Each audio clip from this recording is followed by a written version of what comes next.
Allahumma sholli ala Muhammad wa ala ali Muhammad. Amma ba'd. Sahabat semua, pada malam ini kita semua punya suasana yang sangat menggembirakan dan mungkin kita siap untuk sama-sama menyimak. Saya mencoba mengalur dan mencoba untuk mengembangkan pembicaraan. Sebelum saya teruskan, saya cuma konfirmasi, di majelis ini muslimahnya ada yang ikut dengar nggak? Ada ya, karena tidak terlihat dan tidak tahu saya. Jadi kita akan coba mengembangkan sebuah perbincangan sekitar menjawab tantangan dunia Islam. Pembicaraan kita punya skema yang besar, punya skala yang makro, dan kita akan coba nanti sampai di bagian-bagian terkecil kehidupan kita sehari-hari. Suka ataupun tidak, Indonesia hari ini berada pada satu zaman di mana negeri ini diisi oleh mayoritas, dan mayoritasnya kelihatannya terus dikuyuh-kuyuh. Mayoritas yang terlalu banyak diatur, tidak boleh begini, tidak boleh begitu. Mayoritas yang dipaksa untuk tidak boleh menegaskan identitas. Kita bicara khilafah nggak boleh, kita mau mengibarkan bendera royan, liwa nggak boleh. Ya, saya kenapa menyebut dari sini? Sebenarnya hal yang menarik buat para jamaah. Kalau para pejabat di negeri kita selalu berkata menyampaikan sesuatu harus sesuai dengan hukum. Sekarang kalau ada orang mengibarkan bendera bertuliskan la ilaha illallah, dia kalau dipasang bendera itu melanggar hukum yang mana? Dia melanggar undang-undang yang mana? Melanggar pasal berapa? Nggak ada. Jadi di negeri ini kalau ada terhadap umat Islam, sering kesalahan itu menjadi sesuatu yang bisa disebutkan. Saya mencoba menyebut tantangan dunia Islam, karena apa yang kita alami hari ini sebetulnya tanda-tandanya akan menjadi hari-hari yang berdarah, akan ditanda-tandanya hari yang penuh dengan suasana seperti yang kita suka lihat di televisi. Ya, kita akan melihat nanti tahu-tahu ada rumah siapa diserbu oleh aparat, dibawa tanpa boleh dipertanyakan apa kenapa. Ya, apalagi ucapan-ucapan yang muncul dari beberapa oknum-oknum pejabat sekarang sering mengucapkan kata-kata yang bersifat mengancam. Yang ada juga yang mengucapkan kata-kata yang tidak patut. Ya, mereka sampai bilang jangan mempelajari Islam dengan dalam-dalam. Ya, bahkan menyuruh dengan kata-kata yang tidak enak. Dan saya pada malam ini ingin mengajak, nih kalau dalam ilmu styling belum styling nih, ya, apa mau ditungguin makan dulu? Ya, ini kan udah saya kasih nih, bagiin dulu nih. Kalau udah pegang dulu, atau kalau di skor 5 menit makan dulu gitu. Iya, jadi enak. Kalau ini kan saya masih berasa nih, gernyang kresek gitu ya. Iya, saya sudah bilang bahwa saya ini guru gitu, jadi ngerti kalau memang mau nyimak. Saya mulai. Pertama kan kita sudah mewakafkan atau menganulir sholat sunnah kita. Sholat sunnah ba'diyah ini kan sebetulnya dia dikalahkan oleh majelis ilmu. Kita sudah dapat ilmunya, sudah ada, kita nggak akan berdebat. Maka dari itu saya akan mengawali dulu beberapa fakta-fakta terbaru. Di India kurang lebih 3 minggu ini lebih dari 20 masjid yang hancur disikat oleh orang-orang Hindu. Ya. Kalau kita ikuti lagi berbagai perkembangan di dunia Islam, kita akan mendengar berita-berita yang sangat mengerikan.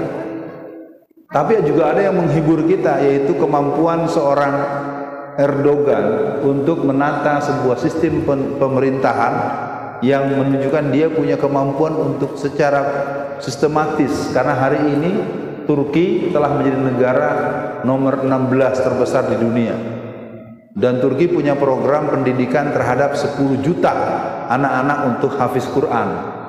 Jadi hafal Quran 10 juta orang itu program pemerintah. Kalau kita kan boleh dibilang kelompok-kelompok hafiz itu, maaf ya, ujung-ujungnya minta sumbangan kemana-mana. Ya, saya tidak bilang itu salah, tapi jadinya nggak fokus. Kalau di Turki itu 10 juta orang itu bangunannya dibuatkan oleh pemerintah, ustadz-ustadznya dibayar dengan mahal, proses belajarnya mereka berjalan sedemikian rupa, ditambah kemampuan teknologi yang dibuat oleh orang-orang Turki, itu memang membuat dunia internasional mulai agak kecut. Contoh misalnya, nanti saya akan bahas yang ini ya, kita akan bahas secara luas, nanti kita buat waktu yang disepakati, kita tanya jawab. Saya ingin mengajak dulu buat teman-teman, kita ini umat Islam mayoritas dalam konteks demografis. Tapi kalau mau kita buka-bukaan, kita sebenarnya umat Islam ini secara nilai-nilai transenden, nilai-nilai yang mendalam, nilai-nilai yang berkomitmen dengan Islam memang hampir nggak ada. Ya, maksud saya mungkin nggak ada kali ya, minim. Contoh baca Quran ya, bagi yang belum tahu ya. Di Indonesia itu kalau belum tahu, kalau bagian tuan-tuan dan sahabat-sahabat belum tahu, di negeri kita ini menurut penelitian resmi yang dilakukan oleh berbagai media-media nasional maupun para ahli riset sosial, 70% remaja Indonesia tidak bisa baca Quran. Kita kenapa tidak berasa? Karena kita biasa kumpul di sini, terkumpul di majelis, kumpul di ngeruki, kumpul di asalam, kumpul di ini. Jadi kita biasa, padahal di Solo ini ada 220 sekolah swasta, sekolah umum. 77% warga Solo itu Muslim. Saya ingin berkata dengan begini supaya dipahami oleh para hadirin bahwa kita ini kan berputar-putar, kalau dibilang 4L. Tahu nggak 4L? Lu lagi kan, besok di majlis mana ketemu lagi, kemarin di Bakonang ketemu ini. Jadi ada kita, kalau mau dilihat ustadznya boleh bergonta-ganti. Sebenarnya orang yang kalau dikumpulkan sebutlah bernama-nama guru A, B, C, D, E segala macam banyak. Mungkin ketemu angka 100.000 orang tidak sampai. Padahal penduduk Solo ini ada lebih dari 1,3, 1,4 juta. 77% Muslim. Berarti kalau dikumpulkan, katakanlah didatangkan ustadz ini, ustadz mana, ustadz ini, ustadz macam-macam dijejerkan, diundang bareng, mereka ngundang. Saya kok tetap tidak menangkap, ketemu angka 100.000 orang jauh deh. Apalagi orang bisa nonton lewat YouTube, orang bisa lewat santai di rumah. Ya, ada yang pura-pura datang padahal orangnya tidur. Ya kan, kalau udah pakai webinar, zoominar segala macam kan, ya dipasang saja itu, kasih foto, cek dia mah tidur. Oke ya, kita masuk ya. Jadi pada malam ini para hadirin semua, kita akan mencoba menengok, kita mencoba membahas agak besar, tapi nanti kita coba ambil bagian dari posisi yang kecil. Karena secara internasional sebenarnya sedang terjadi sebuah pergolakan yang bagus. Yang pertama dimotori oleh Turki, karena salah satu teknologi Turki yang bagus adalah drone.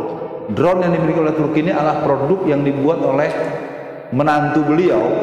Drone itu kalau yang kita kenal kan biasa seperti mesin terbang kecil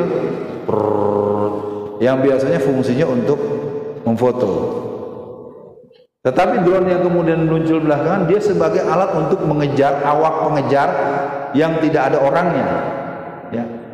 Dan dia yang diproduksi oleh menantunya Erdogan itu sudah terbukti bisa menghancurkan tank-tank Merkava dan tank-tank produk Rusia dan Amerika.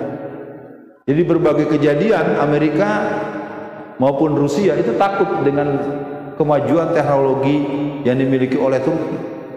Nah, satu lagi tanggal 15 bulan Agustus tahun 2021 ada sebuah proses yang disebut dengan Futuh Afgan. Afghanistan mengalami sebuah pengumuman terhadap sebuah rezim baru yang bernama Taliban Jilid 2. Dan Taliban Jilid 2 ini kalau menurut saya betul-betul mengalami kematangan yang bagus. Dan catatan buat mereka bisa menang. Pertama, membuat Amerika selama 20 tahun mengalami kerugian 14.000 triliun. Kenapa bisa menang? Pertama, pastinya pertolongan Allah.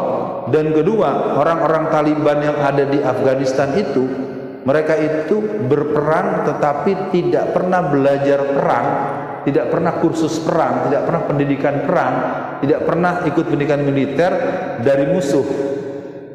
Mudah-mudahan semua yang hadir mengerti. Pasukan Taliban itu bisa berperang tidak karena sekolah di akademi militer di Amerika, tidak karena bersekolah di akademi militer Rusia. Sekarang Indonesia misalnya atau banyak negara-negara di berbagai belahan dunia, bagaimana bisa ngelawan Amerika? Bagaimana bisa melawan Rusia? Orang belajar dari situ. Itu perlu dipahami bahwa kehebatan itu mestinya menjadi perhatian buat kita. Nah, kita sekarang punya posisi yang cukup serius. Ya, saya akan mengajak semua memahami bahwa ada 5 persoalan berat di negeri kita yang perlu menjadi renungan buat kita. Sehingga untuk berbicara tentang pengembangan, berbicara tentang kejayaan, kita cukup terseok-seok karena kita selalu tidak mempersiapkan diri, karena kelima tembakan ini masih sangat kuat. Yang pertama adalah gerakan pemiskinan. Jadi kalau jamaah mau tahu, warga negara Indonesia itu miskin bukan karena takdir, tapi karena dimiskinkan. Diberikan dia akses yang sempit, diberikan dia tidak bisa berkembang. Sekarang boleh ditelusuri dari urusan rumah makan Padang. Berapa banyak rumah makan Padang di Solo ini yang punya orang Cina? Kitanya saja udah mulai enggak ngeh, ya. Saya pernah makan, saya nggak berani sebut ya, nanti kena hukum pencemaran nama baik. Saya makan, saya kan orang Padang, enak nih ya, Mbak, ini enak Pak. Yang masak siapa? Orang Padang Pak. Yang punya siapa? Orang Cina Pak. Nah, ya, jadi sekali lagi kita pada malam ini perlu membincangkan bahwa ada persoalan. Sesungguhnya kita memang cuma banyak menuntut, banyak berharap, dan kita nggak pernah berbuat apa-apa. Persoalan pertama, catat tadi ada persoalan tidak bisa baca Quran 70%. Bagi yang nggak ngerti matematik dengan mudah, kalau ada 10 anak pemuda remaja Islam, 7 nggak bisa baca. Kalau ada 100, 70 nggak bisa baca. Kalau ada 1.000, 700 nggak bisa baca. Ada 10.000, 7.000 nggak bisa baca. Ada 1.700.000 nggak bisa baca. Lalu apa yang mau diharapkan? Negara ini akan penuh dengan keberkahan Allah? Bacanya aja nggak bisa. Kita belum bicara ahli, belum bicara tafsir, belum itu, mungkin nanti ada guru yang lain. Jadi kita mulai dulu ya, memahami dulu kondisi kita secara nasional. Yang pertama, pemiskinan. Kita dibuat miskin. Dalam teori sosiologi, dalam teori ekonomi pembangunan, kita tuh memang dibikin miskin. Nanti kalau dibahas dari cara akidah kan lain lagi. Yang kedua, pembohongan. Kita tuh banyak mengalami hal-hal yang dibohongkan, dan kebohongan tersebut tidak boleh dipersoalkan. Ya, ada orang bilang katanya udah produksi 6.000 unit SMK. Sekarang kalau saya mau punya mobil SMK, belinya di mana? Kita nggak boleh bilang yang bicara itu bohong. Kalau bilang bohong, nanti kita bermasalah. Ya, banyak hal ya. Maka itu yang pertama tadi adalah pemiskinan, yang kedua pembohongan, yang ketiga pembodohan. Ya, saya kerap menceritakan banyak hal tentang bagaimana kasus-kasus yang ada. Kita tuh dibikin bodoh. Bodoh itu ya, contoh misalnya PCR di India 96.000, di Indonesia 2,5 juta awal-awalnya. Sekarang malah ikut-ikutan ditentukan oleh orang yang bukan semestinya, menetapkan 300.000. Jadi kalau saya tengok di negeri kita itu memang betul-betul negeri yang paling hebat dalam urusan menyengsarakan rakyat sendiri, bikin rakyatnya susah. Kalau memang kita divaksin, kalau kita ini adalah untuk demi kebaikan, kenapa kita diancam? Kenapa kita dikejar-kejar? Kenapa enggak dengan lemah lembut, Pak Camat, Pak Lurah, malah polisi dan tentara bawa-bawa senjata di beberapa daerah sampai gedor-gedor rumah orang. Anda ini mau menyengsarakan rakyat, menakuti rakyat, atau membuat rakyat sehat? Dan ini tidak bisa dibantah. Bahkan di jalan raya pun ada mobil atau motor di stop, diminta sertifikat vaksin. Itu aturan undang-undang yang mana? Ya. Dan kita tidak boleh mempersoalkan. Ini namanya pembodohan dan pembohongan. Ya, kita jalan atau di stop, mana inian vaksinnya? Lah, urusan lalu lintas itu kan ada undang-undangnya. Termasuk kita disuruh bongkar ini, suruh jarak-jarak. Saya punya pengalaman di beberapa daerah, masyarakat itu bagus, mereka datangi camat, kita harus sholat berjarak-jarak itu anjuran atau peraturan, himbauan, anjuran atau peraturan. Himbauan, kalau himbauan apa sanksinya? Kalau nggak ada sanksi jangan disoal. Jadi sering-sering di negara kita itu kita diajak untuk mengikuti sesuatu yang tidak ada dasar hukumnya. Dan ketika itu dibahas nanti yang dibalikin, oh bilang aja sama Ustaz Alfian Tanjung. Saya ingin mengajak para jamaah semua, 5 ini tolong mari kita renungkan. Yang pertama tadi pemiskinan, yang kedua pembohongan, yang ketiga pembodohan, yang keempat penzoliman, yang kelima pembiaran. Nah ini mungkin satu situasi yang kita simpan dulu. Kita coba kembali kepada tantangan dunia Islam yang ada. Tantangan terberat yang dialami dalam dunia Islam itu adalah faham sekularisme. Sekularisme itu sebuah pandangan memisahkan antara dunia dengan agama, kehidupan sehari-hari dengan agama. Maka ada orang dengan seenaknya saja mengatakan sesuatu tanpa dia punya pengertian bahwa seluruh urusan yang dihadapi manusia, contoh terjadi bencana alam Gunung Semeru, itu tidak berdiri sendiri. Kalau kita mau tarik lebih jauh, ayo kita buka negeri kita yang belum lama terjadi bencana di Petobo, di Sulawesi Tengah. Kenapa sebuah jembatan kuning yang besar tahu-tahu digulung oleh bencana yang besar? Karena di malam itu ada pesta seks 1000 pasang laki-laki dengan laki-laki melakukan hubungan seks. Fayanzuru kaifa kana akibatul mukazzibin. Jadi para jamaah semua, pada malam ini saya ingin mengajak kita berada pada satu zaman di mana orang mengajak kita untuk jadi orang Islam seolah-olah sholatnya Islam, tetapi sebenarnya jiwanya tidak Islam. Sholatnya Islam, otaknya tidak Islam. Maka kita tanyakan di masyarakat sekarang, masih ada tak namanya wanita-wanita muslimah yang tinggal di sekitar kita? Atau banyak mana wanita-wanita muslimah yang berjilbab dengan yang tidak? Jujur, di masyarakat banyak mana yang sudah berjilbab dengan yang belum? Banyak yang tidak, belum dan tidak. Padahal dasarnya jelas. Yang namanya menutup aurat itu diwajibkan ketika seorang sudah balik, sama dengan sholat, Pak. Kalau dalilnya jelas banyak, kita bisa bahas nanti dalam kajian-kajian kemuslimatan bagi perempuan-perempuan. Barang siapa wanita yang memamerkan auratnya kepada yang bukan muhrimnya, nanti di hari akhirat Allah akan menugaskan malaikat penjaga neraka untuk meneteskan timah mendidih di bagian aurat yang diumbarnya. Muttafaqun alaih. Anda boleh marah, itu anak Anda, itu istri Anda. Anda ngumpul di sini masih banyak yang anak gadisnya kemana-mana nggak pakai busana muslimat. Kenapa? Karena sekarang banyak orang tua kalah sama anak. Apalagi kalau anaknya sudah bekerja, kalau anaknya sekolahnya tinggi, bapaknya sekolahnya rendah, anaknya kerja, uangnya banyak, gajinya lebih tinggi, kita nggak didengar.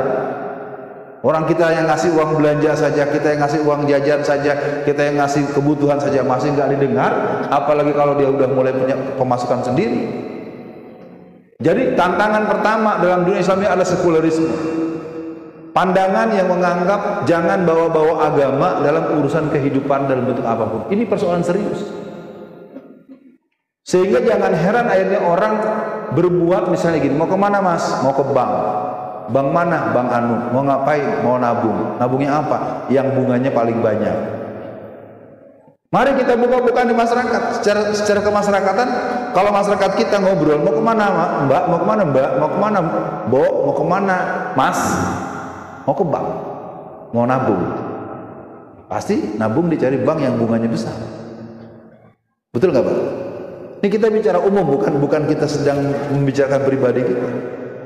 Padahal yang namanya riba, kata Rasulullah, riba itu hukuman atau nilai standar ekivalennya. Seorang berbuat riba itu sama dengan orang yang menyetubuhi ibu kandungnya sendiri.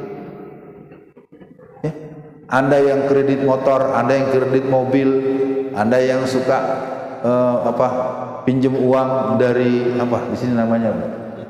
Iya, pokoknya istilahnya itu rentenir kan? Jangan dikira yang meminjamkan, yang minjam juga kena, Pak. Oh, Ustadz mah enak saja ngomong begitu. Oh, memang nggak merasakan susahnya sih. Persoalannya kan kita itu punya pola hidup biar tekor asal sohor. Ayo kita buka satu-satu. Saya punya pengalaman bermasyarakat. Saya pernah jadi pengurus RT. Saya juga banyak bergaul di kampung-kampung kumuh. Ternyata saya lihat begitu. Di kita itu ngaku Islam, tetapi Islamnya tidak dipakai untuk menjalani hidup. Akibatnya ya hidupnya susah terus. Bukan susah karena tidak dapat rezeki dari Allah, karena Anda kepada Allahnya itu maksa. Padahal baca Al-Fatihah, iyyaka na'budu wa iyyaka nasta'in. Kepadamu lah ya Allah aku memperhambakan diri, dan kepadamu lah aku memohonkan pertolongan. Ini saya agak dilema para jamaah nih, anak-anak pada pulang, kita biarkan saja. Karena saya punya dilema, saya punya pelajaran, pengalaman mengajar anak-anak juga. Kalau saya menyampaikan materi, disampaikan konsumsi anak-anak, bapak-bapak merasa kita ngomong yang agak diajak berpikir, anak-anak nggak asik gitu, pulang-pulang. Kita biarkan saja. Nah, jadi yang pertama, mari kita selesaikan dulu bagian bab ini. Kalau kita mau lihat kenapa kita sekarang misalnya tidak bisa bertemu dengan yang namanya alhami dan salami, ya, Anda kan kalau beli mie instan punya nama bukan yang tadi kan? Apa? Hah? Iya. Mereka satu hari bisa dapat keuntungan 2 miliar, Pak.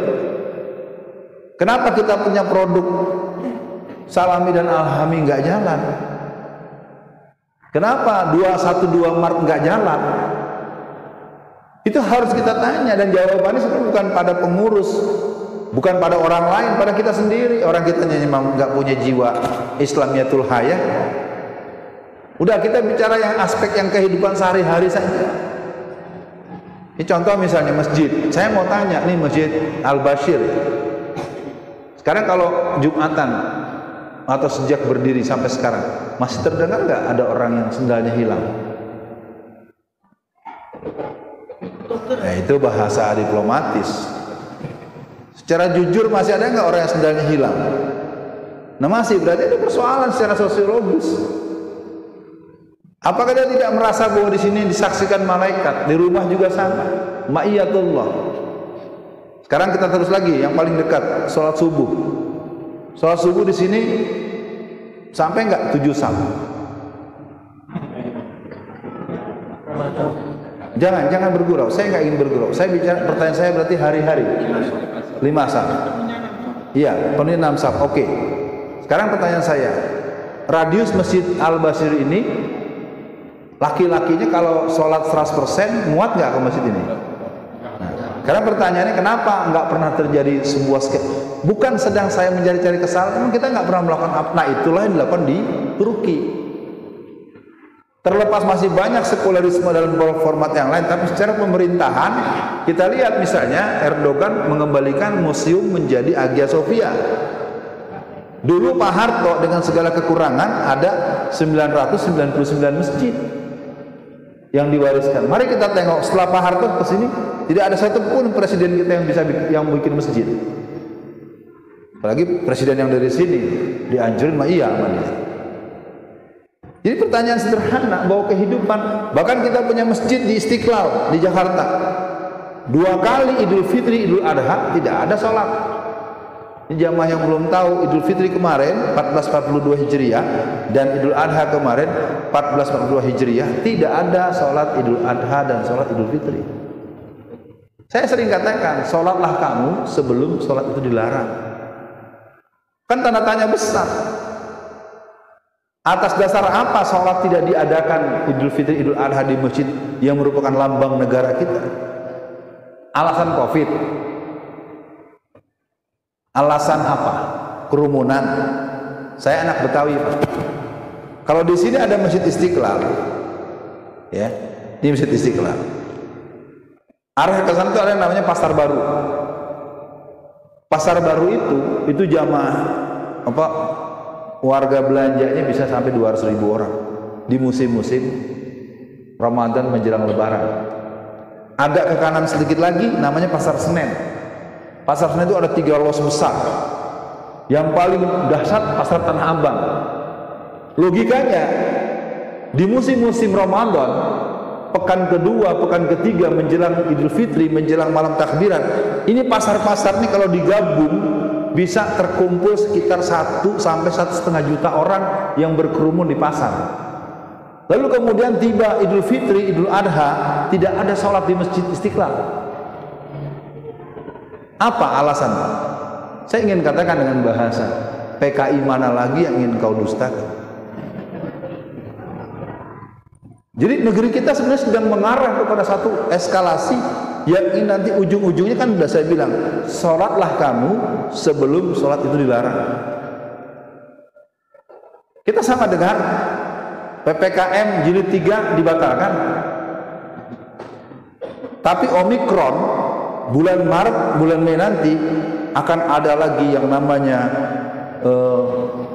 COVID gelombang ketiga. Ujung-ujungnya akan melarang kita nanti untuk ke masjid, melarang kita lagi untuk pergi nengok orang tua, untuk umroh, untuk apa, atau untuk pulang kampung. Dan saya menangkap hawa-hawanya kalau itu dilakukan itu nggak ada yang melawan, karena guru-gurunya udah ditangkap-tangkepin, yang di bawah di kampung-kampung sudah dibunuh-bunuhin. Nah, jadi kita sekarang selesaikan dulu bagian pertama. Sekularisme inilah kunci awalnya, la ilmaniyah, la diniyah. Jadi kalau Quran menyebutkan ya ayyuhallazina amanu udkhulu fis silmi kafah wa la tattabi'u khutuwatis syaitan innahu lakum aduwwum mubin. Wahai orang-orang yang beriman, masuklah ke dalam Islam secara keseluruhan. Nah, berislam kita hari ini ada berislam situasional.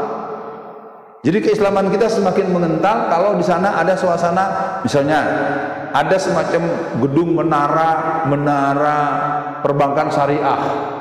Ya, kalau ada yang dengar sekitar tahun kemarin tuh atau awal tahun ini disahkan menara perbankan syariah. Yang mengesahkannya 100% orang Cina, bukan Muslim, dan wakil presiden yang kiai pun tidak diundang. Jadi saya ingin mengatakan para hadirin semua, kita memang berada di zaman yang memang orang itu terang-terangan menghujat kita, terang-terangan membuang kita ke tong sampah. Tapi kita tidak berasa. Itu yang disebut oleh Buya Hamka matinya ghirah. Apakah ghirah itu? Ghirah itu cemburu. Apa kita tidak bertanya-tanya kenapa tahun baru Islam tanggal 10 Agustus yang lalu digeser di tanggal 11? Kenapa kemarin Maulid Nabi digeser tanggalnya? Ya, saya ingin katakan para jamaah, formula-formula sekularisme akhirnya membuat kita mempermalukan orang yang memperlakukan kita dengan sangat tidak patut. Kita ini mayoritas 87,21% Muslim Indonesia. Ternyata keislaman kita adalah keislaman yang penting ABS. Apa ABS? Asal badan selamat. Yang penting aku nggak kenapa-napa. Yang penting aku selamat, yang penting aku nanti bisa sholat malam, aku bisa sholat duha, aku bisa nangis, aku berdoa, nanti masuk surga. Ini kan satu fakta secara sosiologis masyarakat kita, bahwa keberagamaan kita, keberagamaan khufi, keberagamaan kalau menurut Profesor Dr. Zaka Derajat, seorang ahli ilmu jiwa agama, Indonesia ini kaum musliminnya memang boleh dibilang keagamaannya keagamaan kulit bawang. Dia akan menjadi seorang yang Islam di mana dia akan dianggap sebagai orang yang soleh, orang yang bisa dapat untung, orang yang bisa tenang, adem. Bahwa kemudian akhirnya masjidnya tidak boleh pakai pengeras suara, di beberapa tempat tidak boleh pakai pengeras suara.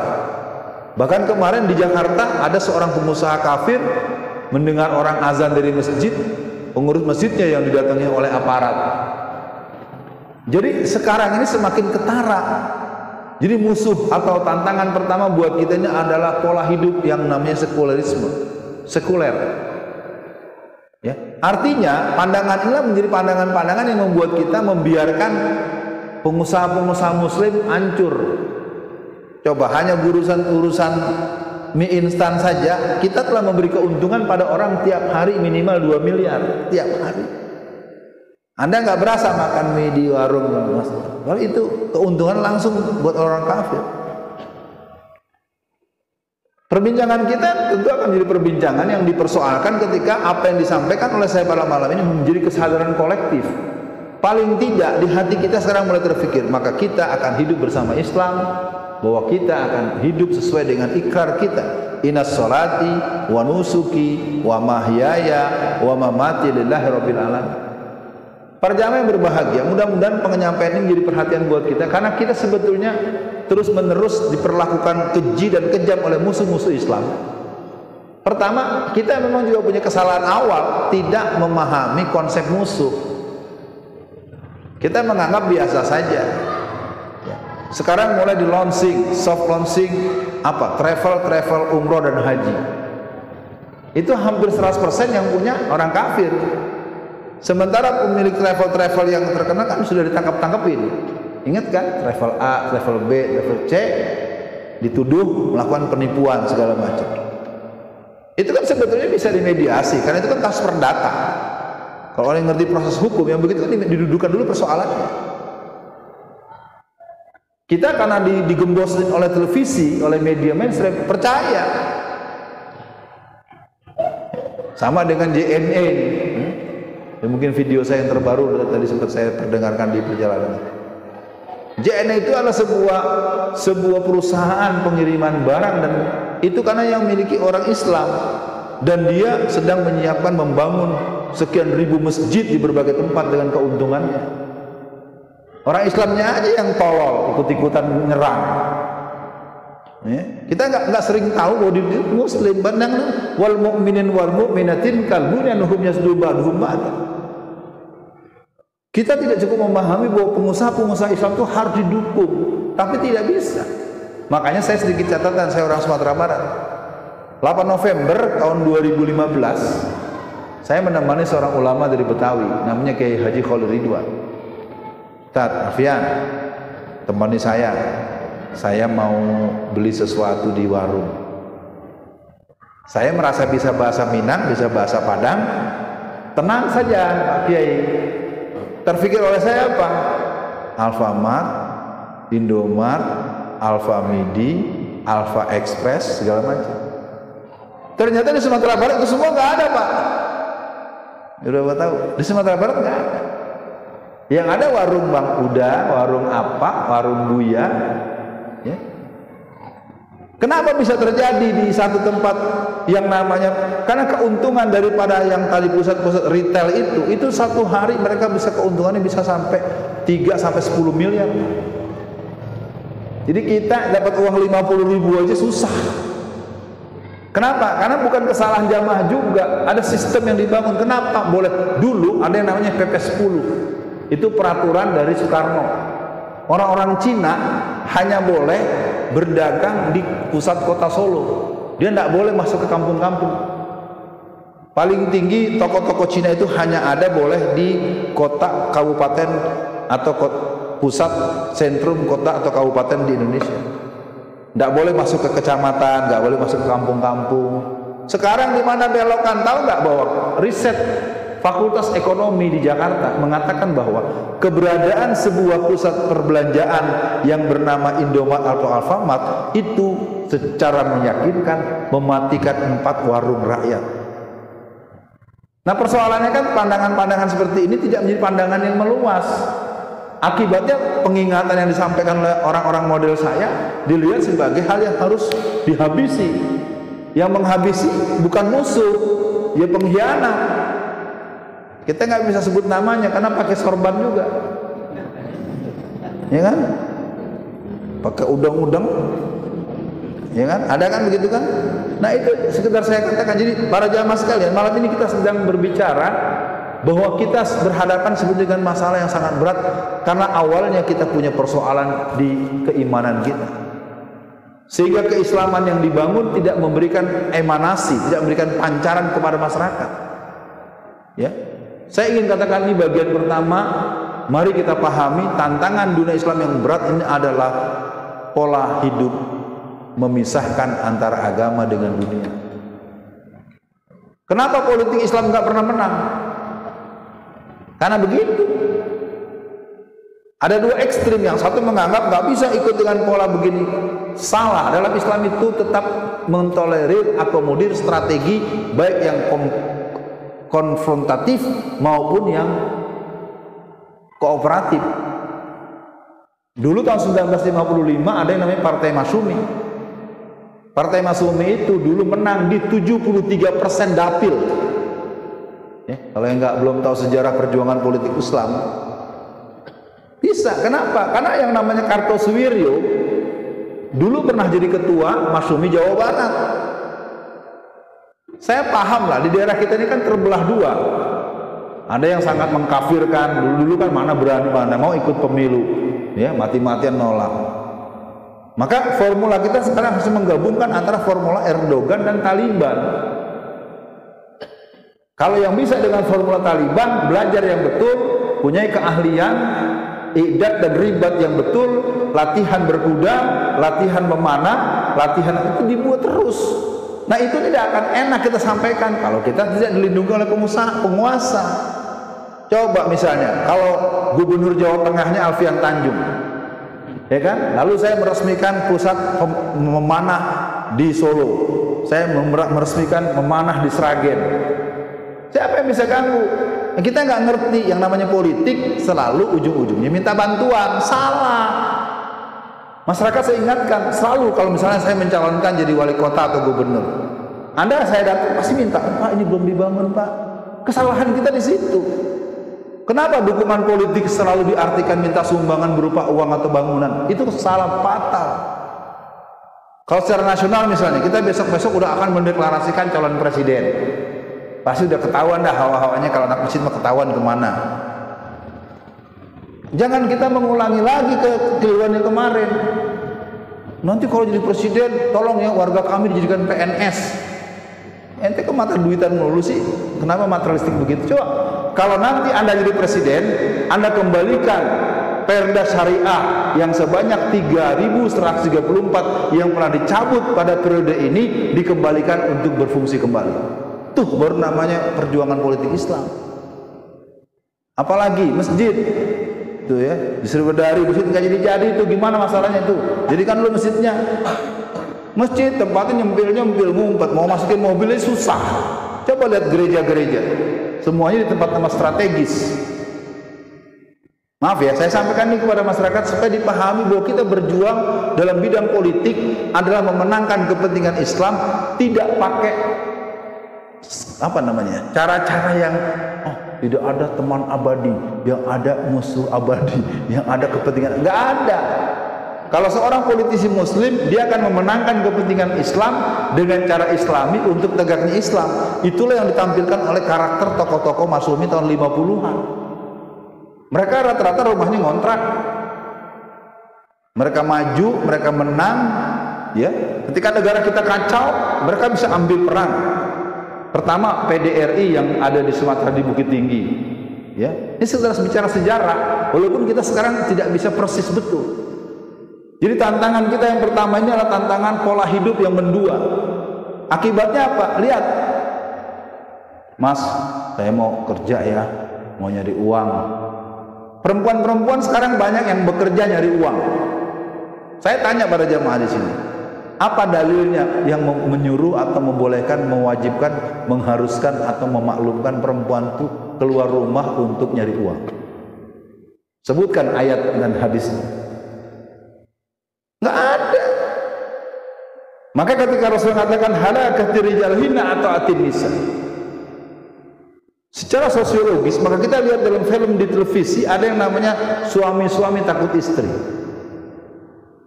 Ini pembicaraan kita cukup transendensif ya. Saya ingin katakan para jamaah, oh kalau gitu Ustadz nyindir-nyindir kan? Bukan. Karena di satu sisi kadang-kadang laki-laki juga jadi pemalas karena tahu istrinya produktif. Karena istrinya duitnya banyak, istrinya gajinya tinggi, pangkat tinggi, akhirnya dia di rumah aja malas-malasan. Atau sebaliknya, perempuan itu hormat pada suaminya menjelang daftar jadi karyawan, menjelang daftar dari ASN. Tapi kalau untuk naik pangkat, naik gaji, naik pangkat, fakta wanita-wanita yang punya otoritas keuangan, yang di kantornya dipuja-puji oleh seluruh warga ruangan kerja kantor, nggak ada hormatnya lagi sama suaminya. Pernah kejadian di salah satu zaman, di zaman Orde Reformasi, ada seorang menteri peranan wanita itu menyuruh suaminya itu pakai kaki, dan itu dilihat orang banyak. Ada satu acara, suaminya terlihat, "Papa tolong bawain tas mama ini." Ya, saya tidak nyebut nama loh, saya tidak nyebut nama, tapi ini dilakukan oleh seorang menteri peranan wanita di zaman yang pernah terjadi dalam berimitasi antara 1998 sampai 2021. Apa yang ingin saya katakan, bahwa kita pada malam ini sebenarnya mengalami satu bentuk kelemahan yang serius. Kata kuncinya adalah kita tidak sampai pada komitmen Al-Quran yang menjadi pedoman kita. Jadi kalau sampai ada orang menghina surat Al-Ma'idah ayat 51, itu kalau tidak terjadi proses gelombang yang kuat yang membuat kita bisa membuat pasukan bas 212. Tapi kan kalau kita lihat ke bawah sekarang, gerakan-gerakan 212 pun kelihatannya tidak lagi menunjukkan bentuk-bentuk apa yang mau kita menangkan. Kemarin bagi yang belum tahu, kemarin itu reuni 212 itu yang hadir sekitar 5 juta orang. Tapi kita karena di televisi gak ada, di koran gak ada, jadi kita dan Solo termasuk banyak yang hadir. Ya. Solo, Lampung, Surabaya, Sulawesi, Kalimantan. Bayangkan tuh, dihalang-halangi aja masih juta orang yang hadir. Lalu ada yang buat apa Ustaz gitu-gituan? Ini bicara komitmen, penampakan isyhadu bi anal muslimin. Aku muslim. Dan saya memandang buat para jamaah pada malam ini kita akan tuntaskan bagian-bagian. Nanti kita coba sampai kepada sebuah kesadaran, sebenarnya keadaan yang kita alami hari ini bukan karena hebatnya musuh. Kenapa umat Islam jadi nggak bisa pergi haji 2 tahun berturut-turut? Bapak tahu di negara lain bisa berangkat. Memang tidak sebanyak itu, tetapi tetap ada yang berangkat. Kalau kita kan nol. Saya tidak bisa bicara lebih jauh. Negeri ini memang telah sampai kepada sebuah impotensial kolektif. Ya, malu kita. Kayak apa orang-orang tua itu dulu tahun-tahun 50-an, tahun 40-an, mereka kalau berangkat, kenapa ada walimatus safar? Ya, bagi yang belum tahu, karena dulu mereka berangkat pergi haji itu kontraknya kontrak mati. Saat itu mau pergi haji nih, karena naik kapal laut tuh berangkatnya aja 3 bulan. Balik lagi 3 bulan, jadi perjalanan itu bisa 6 bulan sampai 8 bulan dengan resiko tenggelam di laut, dengan resiko mati di jalan, segala macam.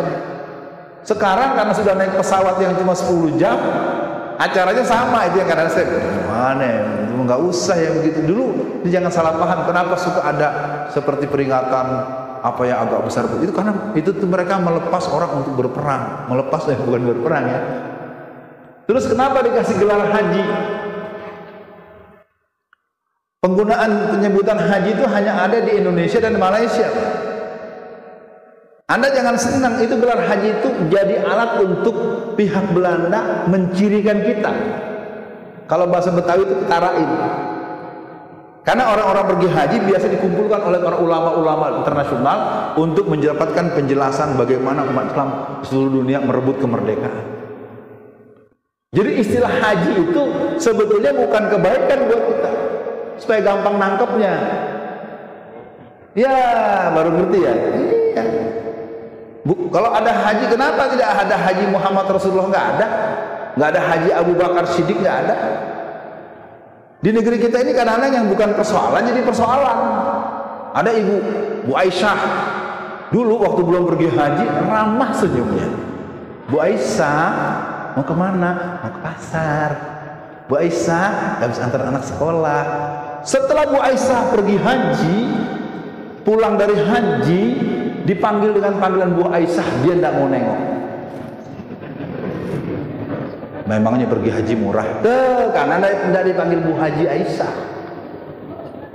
Saya ingin ajak para jamaah, mudah-mudahan omongan-omongan saya yang mengalir ini menyadarkan kita sebenarnya. Nanti kita buka. Ini kita sampai jam berapa nih? Enggak, yang lazim saja. Kita tidak usah tradisi kita. Sampai jam 9. Berarti kalau gitu saya coba tuntaskan 5 menit 10 menit lagi, nanti kita buka tanya jawab, lewat-lewat dikit, nanti kita kompromi. Yang jelas buat para jamaah, saya berharap kita memang harus realistis bahwa negeri kita hari ini sangat tidak welcome dengan umat Islam. Saya juga sedang bertanya-tanya, ini mayoritas tetapi kok tertindas? Ada apa? Mayoritas selalu disalahkan dan dikalahkan. Mayoritas ustadz-ustadz ditangkap-tangkapin tanpa penjelasan. Dulu waktu sidangnya Imam Samudra dan Amrozi dengan alasan untuk pengetahuan masyarakat luas, sampai sidang itu menggunakan TV satelit agar didengar sampai planet Mars, sampai langit ketujuh, ketemu Nabi Musa kali dia. Sekarang sidangnya Munarman kita nggak boleh dengar, kita nggak boleh tahu, nggak boleh bawa handphone, nggak boleh direkam. Loh, ada apa? Katanya Ustadz Munarman teroris. Teroris apa? Jadi kita sekarang mendapatkan satu fakta sejak awal 1998 sampai hari ini. Kita sering mendengar sesuatu tapi kita tidak pernah mendapatkan penjelasan kenapa dan bagaimana sesuatu itu. Misalnya pada Pilpres kemarin katanya ada lebih dari 700 orang yang mati ya, petugas KPPS Indonesia ya. Lalu pertanyaan saya, kenapa? Kan orang mati ada sebab. Kecapean. Ilmu medis dari mana? Ada seorang dokter yang bernama Dokter Ani Hasibuan, seorang dosen fakultas kedokteran di sebuah perguruan tinggi di Jakarta. Dia menerangkan tidak ada dalam ilmu kedokteran orang yang mati gara-gara kecapean. Orang capek itu jawabannya adalah istirahat, tidur. Kalau bapak haus obatnya apa? Kalau bapak ngantuk, kalau bapak capek, istirahat, bukan mati. Sekarang ada 700, data terakhir yang saya dapatkan 994 orang di negeri ini mati karena urusan penyelenggaraan pemilu, petugas KPPS, dan kita sampai hari ini tidak boleh tahu. Lalu tahu-tahu kemarin PPKM Jilid 3 nggak dibatalkan. Berarti PPKM yang kemarin kenapa itu, benar apa enggak ya? Ini persoalan serius. Kalau ini menyangkut nyawa manusia, kan beliau sendiri yang bilang menyangkut nyawa manusia. Kenapa? Karena untuk kepentingan orang Kristen, karena adanya Natalan, karena adanya acara keagamaan orang kafir, kita harus toleransi. Jadi kita terus toleransi. Kapan mereka toleransi sama kita? Persoalan lagi-lagi bukan buat bapak-bapak, bukan buat ibu-ibu, bukan. Pejabat-pejabat kita itu baru berpihak kepada Islam kalau udah pensiun. Dia tidak membela kita ketika dia punya jabatan. Anda bermasalah kemarin gara-gara ngadepin Syiah. Coba kalau itu mereka Islamnya bantuin, jangan ini, pulang cepat. Malah pura-pura nggak kenal. Ini harus diakui bahwa negeri kita ini musuh menjadi berani kepada kita karena dia tahu pejabat-pejabat Islam yang rajin sholat, yang jidatnya hitam, yang hafalan ayatnya banyak, tapi melihat saudaranya ditangkap, disiksa, pura-pura nggak tahu, salahmu dewe. Belain dong saudaranya. Buat apa kita punya komitmen orang beriman itu bersaudara? Nah, jadi para jamaah sekalian, saya lihat ini sudah memahami apa penyampaian saya lebih bersifat kita memang sedang berada di zaman yang sangat tidak kompromi dengan kita. Ini adalah tahap keempat, mulkan jabariyah. Masa kepemimpinan yang kejam dan menggigit, di mana orang-orang bodoh jadi pemimpin, orang-orang tolol jadi pemimpin, orang-orang yang curang dianggap jujur. Kita sekarang mendapatkan satu pengumuman yang luar biasa. Kepolisian merupakan institusi yang 80,2% sangat dipercaya dan dibanggakan oleh masyarakat. Setuju? Itu resmi, Pak.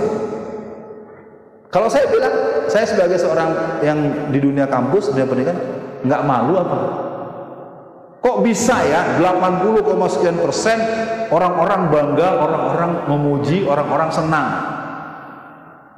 Bapak ngitung di mana, Pak?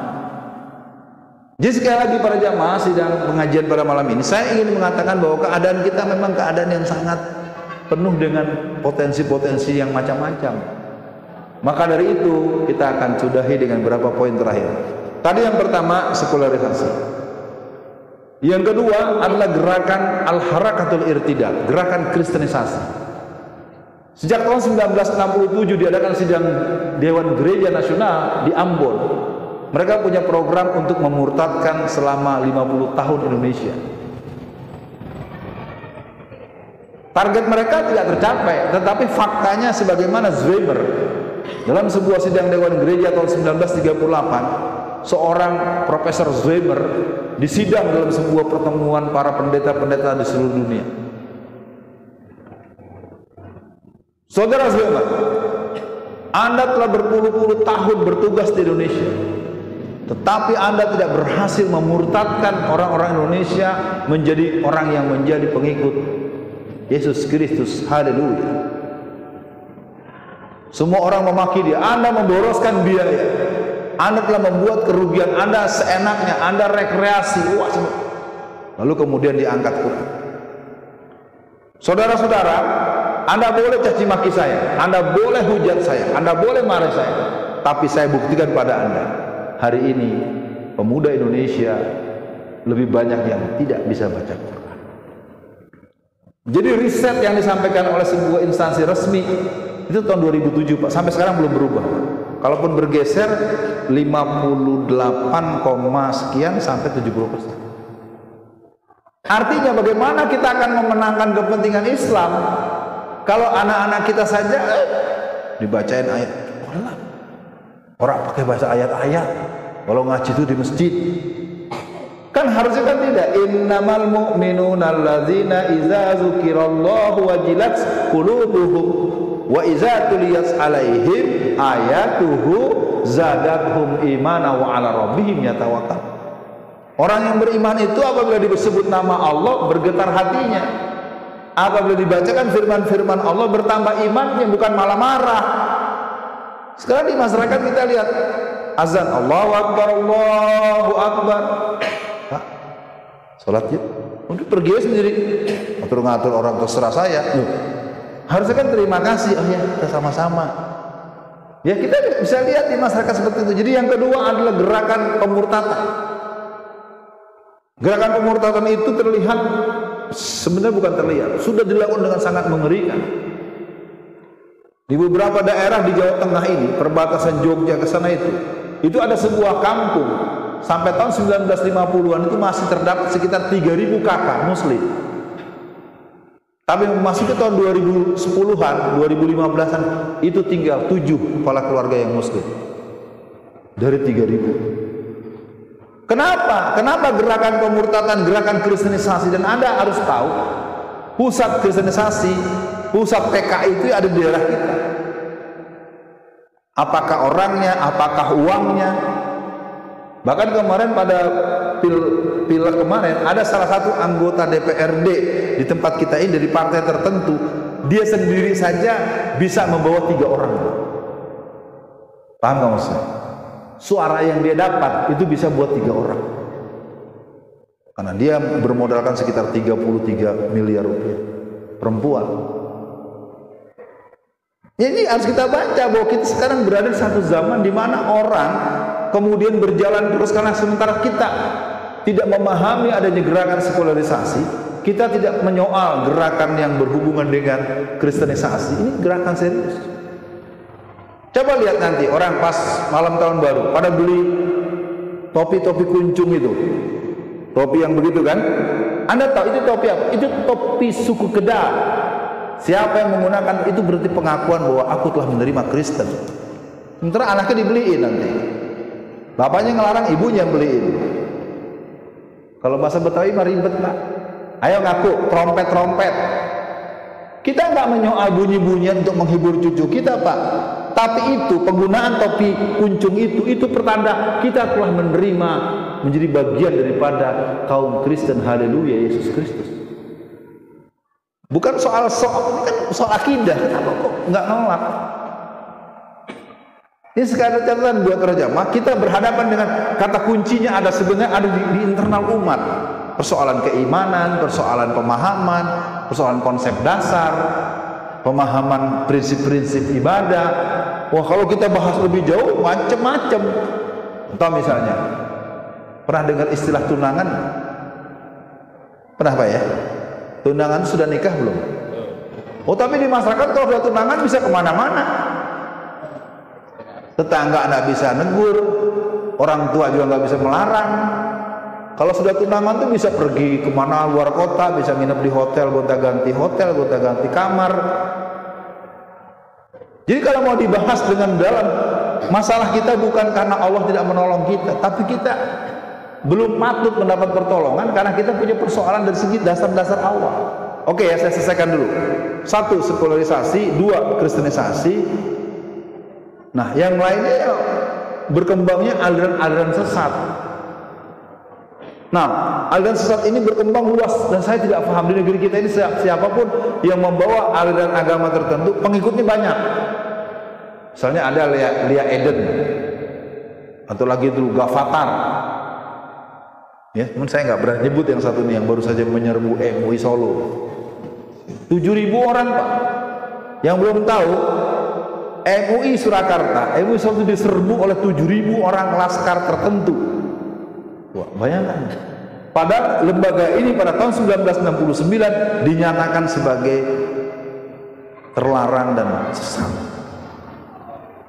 Jadi kalau mau saya bahas, kita ini sebenarnya berada di sebuah yang, dan ini semua by design. Nanti baru kita lihat komunisnya, kita pahami Syiahnya. Wallazina kafaru ba'duhum awliya'u. Jadi musuh-musuh Islam itu terlalu kuat bukan karena mereka kuat, karena kita lemah. Kenapa anak-anak Palestina tidak mau dibawa ke Indonesia? Anak Palestina juga ada wisuda. Di kita di Jakarta, di Solo, di Jawa Tengah, di mana-mana ada anak-anak TPA. Mau apa? Mau wisuda. Wisudanya tamat Iqra 6. Kalau di Palestina wisudanya hafal 30 juz. Anaknya sama, umur 6 tahun, 8 tahun, 9 tahun sama. Di kita juga kan begitu. Umurnya sama, tapi kualitasnya beda. Yang ini kualitas Iqra 6, yang ini kualitas 30 juz. Sama-sama wisuda. Jadi paham saja kalau mereka akhirnya dilindungi oleh malaikat. Innalladzina qalu rabbuna Allah tsumma istaqam tatanazzalu alaihimul malaikah alla takhafu wa la tahzanu wa abshiru bil jannati allati kuntum tu'adun nahnu awliya'ukum fil hayatid dunya wa fil akhirah walakum fiha ma tashtahi anfusuhum walakum fiha ma tad'un nuzulan min ghafurir rahim. Jadi pertolongan malaikat itu tidak menjadi sesuatu yang bersifat dongeng. Maka jangan heran bagaimana keadaan seberat apa yang sedang dialami oleh kawan-kawan di Palestina yang namanya Izzuddin Al-Qassam, yang namanya wanita-wanita Palestina itu semua sempat ditanya oleh banyak orang yang ke sana, "Adek, yuk kita ke Indonesia." "Kenapa aku harus ke Indonesia? Di sini aku menunggu untuk syahid." Artinya apa? Kita yang ngerti, kita pikir dia takut, enggak, dia malah senang kerja. Ini peluru, semua udah ada alamatnya. Kalau tak mati di ujung pedang, kan mati juga akhirnya nanti. Beragam sebab yang akan datang, namun mati hanya sekali. Ini dibuktikan oleh Cut Nyak Dien. Ketika Tengku Umar syahid, Cut Nyak Dien memimpin, dan Cut Nyak Dien memimpin perang di Aceh berapa puluh kali perang, dan dia bukan mati di medan perang, tapi dia meninggalnya di Sumedang, Jawa Barat, karena mati tua. Kan doktrin-doktrin jihad, doktrin-doktrin tauhid ini tidak meluas. Akibatnya orang sembrono mengatakan jihad sama dengan jahat, jihad sama dengan teroris. Salah siapa? Bukan salah orang lain. Ya kita memang tidak terbiasa mendapatkan penjelasan tentang jihad, mahwal jihad, bagaimana ta'rif jihad, bagaimana marhalatul jihad. Nggak ada yang sifatnya di kelas-kelas belajar. Akibatnya ketika ada anak-anak yang punya hamasatul jihad langsung distempel teroris, lalu tetangga kiri kanannya ikut-ikut, udah jangan panggil lagi ustadznya, ngomongnya jihad-jihad. Kalau Anda tidak mau berjihad, ya Anda buang saja ayat-ayat jihad itu jelas sekali. Ya ayyuhallazina amanu hal adullukum ala tijaratin tunjikum min azabin alim tu'minuna billahi wa rasulihi wa tujahiduna fi sabilillah bi amwalikum wa anfusikum zalikum khairul lakum in kuntum ta'lamun. Jadi para jamaah sekalian, kita tantangan besar ini sebenarnya akan bisa diselesaikan kalau kita meyakini kita perlu gerakan politik yang bisa memenangkan kepentingan umat. Kita perlu rancang kemenangan, mulai merebut RT dan RW. Dari sekarang masyarakat di sekitar masjid ini, kalau ada pemilihan ketua RT, pemilihan ketua RW, bergerak semua, rebut, beri syarat yang mau kepilih ketua RT, ketua RW harus ketahuan sholat di masjid 3 bulan terakhir. Kayaknya berat ya. Ustaz, ini daerah merah Ustaz. Ya, merah kan tinggal ganti sama hijau. Ya, ini soalnya kan kita nggak ada gerakan politik. Nah, yang lain-lainnya mungkin bentuk-bentuk lain yang bisa kita bahas di kesempatan lain. Nah, tantangannya banyak. Lalu bagaimana kita membangun kekuatan? Maka untuk kekuatan umat, yang pertama para jamaah, mari kita dekat dengan Quran. Kita punya guru-guru, kita punya ustadz-ustadz, kita punya sumber belajar. Ayo, Quran ini harus menjadi tempat kita bertanya. Ketika satu hari Rasulullah dipegang tangannya oleh putrinya Fatimah Az-Zahra, mereka saling bercerita dan Rasul mengatakan pada Fatimah, wahai Fatimah, Islam telah berkembang luas sampai kemana-mana, tapi aku tidak punya warisan apapun. Kalau kita lihat kan diorama rumah Rasulullah itu kan sangat sederhana, boleh dibilang super miskin. Penampilan rumahnya, penampakan rumah beliau sangat-sangat sederhana. Tapi dengan menggenggam tangan anaknya dibilang, taraktu fikum amaraini wa ma tamassaktum bihima kitabullahi wa sunnatu wa rasulih. Jadi para jamaah sekalian, pada malam ini saya ingin katakan, kalau kita tidak sampai kepada sebuah tingkat yang kuat menggenggam Al-Quran, fi zilalil Quran, ma'a kitabillah, kita gak akan pernah punya cerita sejarah perjuangan yang berujung pada kemenangan. Tentu diiringi dengan ibadahnya, dengan akidahnya, dengan muamalahnya, dengan akhlaknya. Dan ini tidak bisa diselesaikan dengan pengajian yang cuma dipatok sampai jam 8:30. Ada proses-proses pembiasaan, dan saya berharap malam ini mulai terbangun. Yuk kita semua jangan pernah bermimpi membuat kita punya semangat kemenangan kalau yang 77% warga di kampung kita ini, di kota kita ini, yang katanya muslim ternyata juga tidak menjiwai Islam. Nah, yang lain-lainnya adalah optimalisasi masjid. Bagaimana masjid tempatmu berkumpul anak-anak remaja, dan saya punya catatan, susah sekali bertemu remaja-remaja. Saya tanya kepada Pak Imam kita tadi, di sini kalau subuh anak yang umur 17 tahun, 18 tahun sampai 25 tahun, ada nggak 20 orang? Nggak ada. 5 orang? 7 orang? 10? Susah juga kan? Padahal kalau saya kemarin sempat pulang isi pengajian dari Cikarang, saya kan tinggal di Tangerang. Pulang hampir jam 1 pagi karena perjalanan jauh, hampir 3 jam. Selesai acara jam 11-an. Saya sampai di rumah, itu di ujung-ujung gang tempat kami tinggal, itu berkumpul ratusan anak-anak remaja yang usia 17, 18, 19. Pokoknya yang saya heran, selama 40 tahun saya tinggal di Tangerang ini, kok saya tidak pernah lihat anak-anak ini. Karena malam itu kebetulan ada konflik fisik antara pemuda Pancasila dengan pemuda Ambon dan pemuda Banten, ribut soal leasing. Mereka bertengkar, rupanya keributan itu sangat gaduh sehingga polisi datang dengan menggunakan kendaraan yang bersirene. Akhirnya itu anak-anak itu, saya cuma ingin cerita pada jamaah, ini kalau lagi ada keributan jam 1 malam, jam 2 malam, di tiap ujung gang tuh anak-anak banyak. Tapi kalau saya ingat-ingat saat subuhan, saat Jumatan pun masjid-masjid di banyak tempat yang saya datangi itu kadang-kadang tidak pernah lebih dari 20 juga remaja.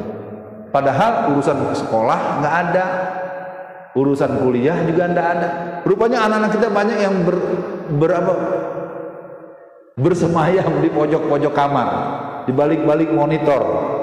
Ya, ini mungkin tidak bisa dibantah. Nih, kebanyakan kita akhirnya terpaksa, Ustaz, kita punya nasib yang sama.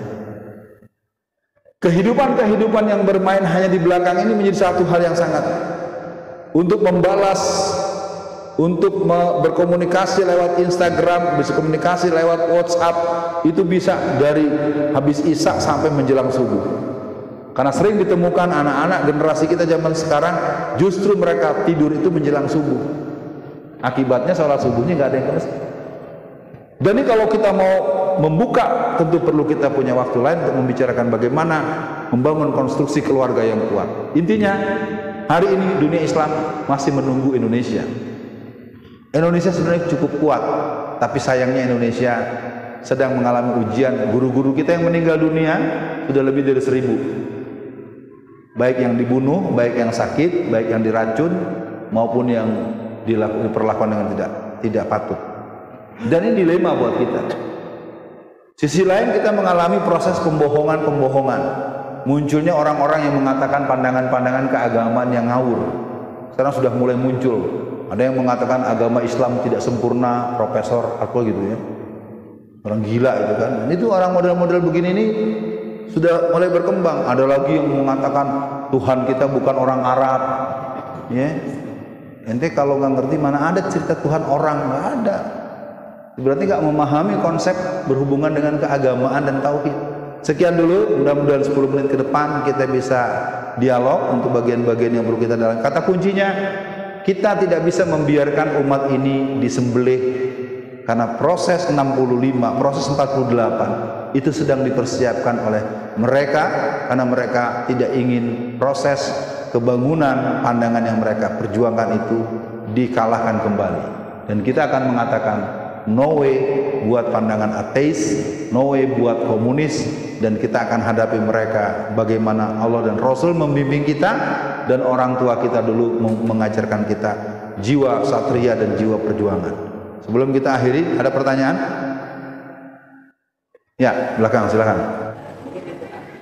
Pertanyaan yang bagus ya para jamaah, saya ulang. Beliau menanyakan soal bagaimana merespon gerakan sekularisasi, moderasi, dan beberapa contoh-contoh. Di tangan saya ini ada buku yang berjudul The Islamophobia Industry. Jadi memang kita dibuatkan dulu pandangan-pandangan yang takut, ada sekitar berapa belas, ya antaranya itu kita dibuat takut dengan jihad, takut dengan poligami. Ya.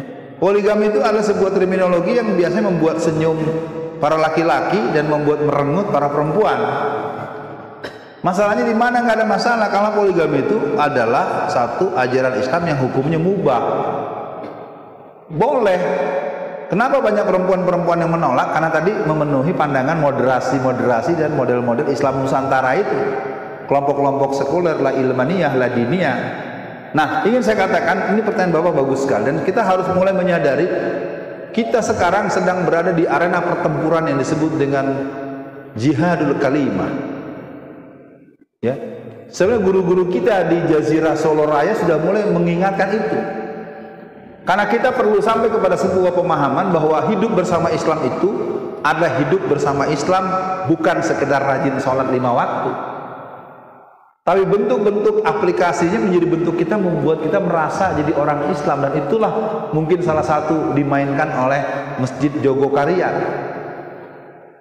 Masjid Jogokarian mungkin besarnya sama dengan kita, tapi dia setiap mengumumkan uang ketika Jumatan selalu kalau tidak minim ya minus. Padahal ketika kapal selam Nanggala 402 itu pecah, hanya butuh waktu 2 hari. Ya, Masjid Jogokarian itu mengumpulkan dana 700 juta. Memang belum bisa membayar karena itu harga kapal selam yang pecah itu angkanya 1,2 triliun. Tapi paling tidak masjid yang relatif kecil ukurannya bisa kumpulkan uang 700 juta 2 hari. Apa artinya? Bahwa masyarakat itu ketika diberikan pemahaman tentang sebuah persoalan mereka tidak, dan itu dibuktikan oleh orang Aceh. Ketika tahun 1953 Bung Karno mendapatkan undangan pertemuan internasional Maka ulama-ulama Aceh mengumpulkan para orang-orang kaya di Jazirah Aceh.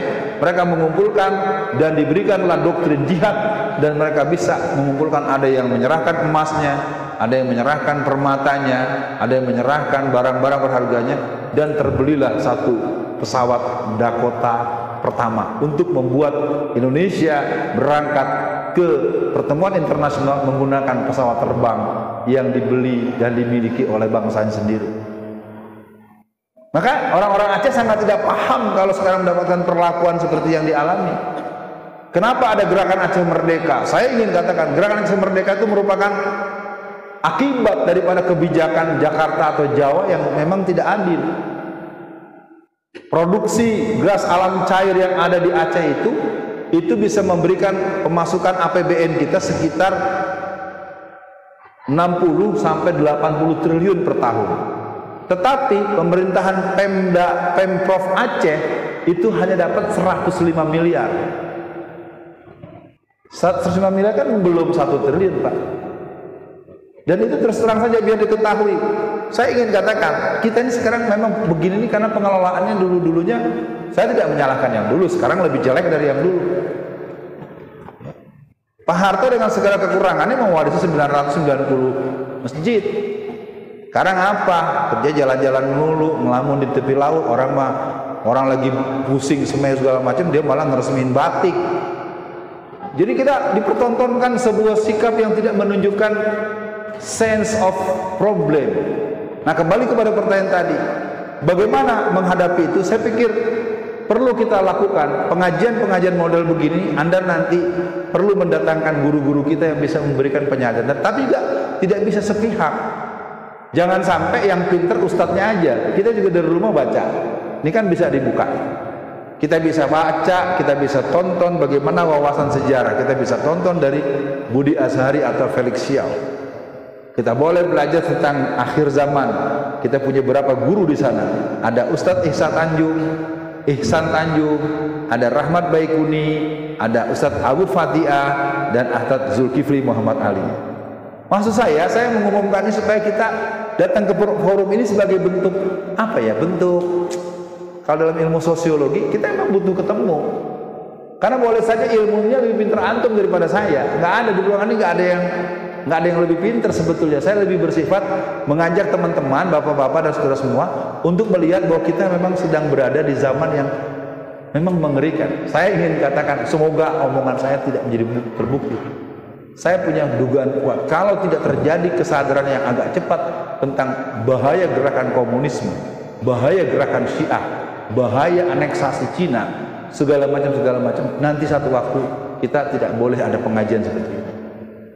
Saya membacanya begitu. Mudah-mudahan kita ditolong oleh Allah Subhanahu wa taala.